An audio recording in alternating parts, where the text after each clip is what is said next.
Hi guys, welcome back to our YouTube channel. So in this tutorial, we're gonna learn how can we apply right click effect in Camtasia screen recorded video.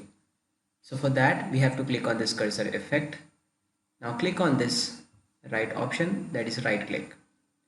Now you have 5 options here and one is the sound option.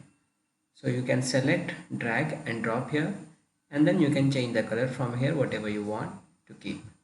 Now let's play the video.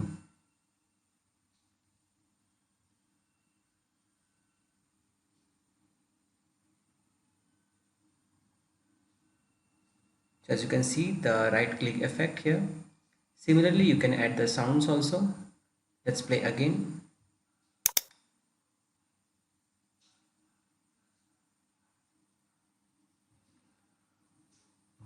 So this way guys, you can do the right click effect in Camtasia. Hope you like this video. Thank you. If you really like the content, then please like the video and click subscribe to see more videos like this. And you can visit mahagurus.com to see lots of other software courses. Thank you.